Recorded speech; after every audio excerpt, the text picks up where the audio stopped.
You know, for centuries, one of the biggest questions in Christianity has been all about the good news. But what if the version of the story we've all heard, how it all ends and what it means to be saved, is actually just one piece of a much bigger and maybe even more hopeful picture? So let's start with the most basic question of all. What does it actually mean to be saved? I mean, it is the foundational question of the Christian faith, and I'm sure most of us think we have the answer down. But today, we're going to push on that a little bit and explore if there's way more to it than just, escaping a bad ending. So, on the one hand, you've got this really popular idea, the ticket to heaven view. It's pretty straightforward, right? It's a transaction. You say a prayer, you get your ticket, and poof, you're saved from hell. But what if salvation is less like buying a ticket for a one-way trip and more like starting a lifelong process of healing and transformation? What if it's a journey, not just a destination? Now, this is where it gets really interesting because that ticket idea creates some serious moral dilemmas. I mean, think about this. You have a kind-hearted person who spends their entire life in selfless love, but doesn't believe, versus a truly terrible criminal who repents in their final moments on their deathbed. In that simple ticket model, one is condemned forever and the other is saved. It's a scenario that just forces you to stop and ask, how is that just?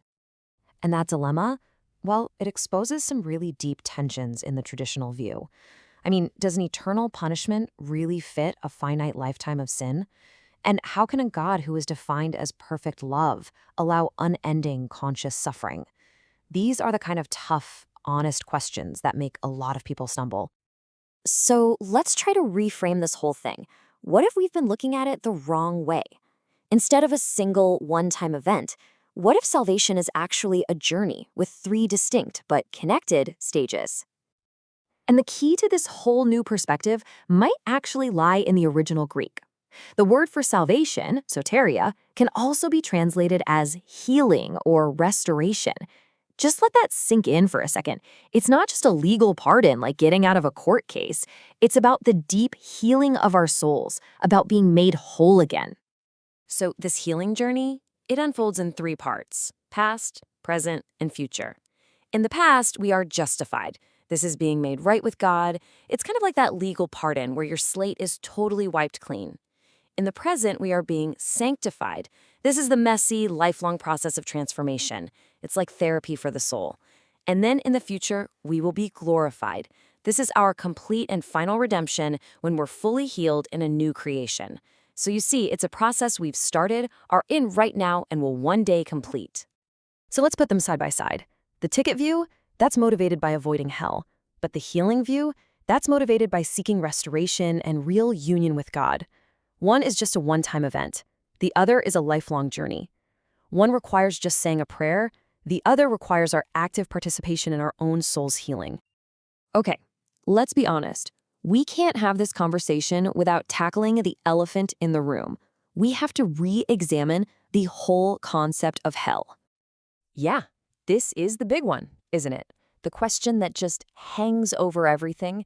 It's probably the single most powerful and common objection to any other view. So, where does this idea of eternal torment actually come from?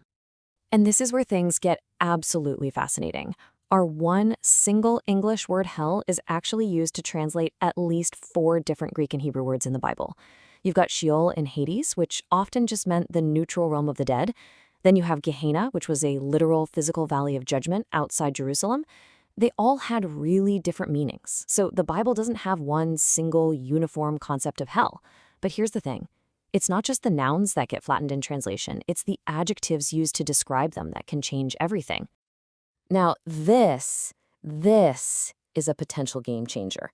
The Greek word that's so often translated as eternal, aionios, doesn't necessarily mean endless in a timeless philosophical sense. Its main meaning is pertaining to an age, or age enduring. This could mean that punishments described as aionios are for the age to come, not necessarily forever and ever and ever without end. So what about all the fire? Well, the Bible describes God himself as a consuming fire. And that sulfur or brimstone that gets mentioned in the lake of fire, get this. Historically, sulfur was a key ingredient used by metallurgists to purify precious metals, like gold and silver, by burning away all the junk. Suddenly, the imagery shifts from being about pure punishment to being about intense purification. all of this opens up a few different ways that Christians have thought about this throughout history.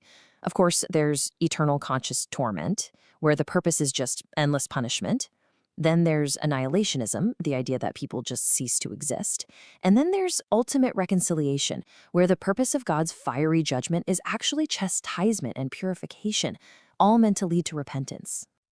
And here's the real kicker. This reconciliation idea isn't some new modern invention. It is ancient. Of the 6 earliest Christian theological schools, 4 of them taught some form of universal reconciliation. The idea of eternal torment really only became the dominant view much, much later, mostly in the Latin-speaking West. So, okay, if salvation is really about healing and God's judgment is about purification, then what does the end of the story, God's ultimate victory, actually look like? Well, the book of Revelation gives us this stunning, almost unbelievable image. The kings of the earth, the very same ones who were just shown fighting against God, are now seen walking into the New Jerusalem, bringing their glory with them. The former enemies are welcomed in. I mean, this brings the whole story full circle. It's like everything that went wrong in the Garden of Eden is finally made right. The curse is lifted, and incredibly, access to the tree of life is given back to everyone, and the gates to God's city, they are never shut. And why is the tree of life restored? Revelation tells us plainly, its leaves are for the healing of the nations. The ultimate goal, right at the very end of the entire story, is healing. It's restorative, not just retributive. So when you step back and put all these pieces together, the final vision is just breathtakingly vast. It's not about a few individuals getting their ticket to heaven. It's about a grand cosmic reconciliation, a story where God's love and victory are, in the end, absolute. Which leaves us with this one final profound thought. What if the end of the story isn't about separation at all, but about ultimate union? A future where, after everything is said and done, God will finally be all in all. What would that truly mean for everyone?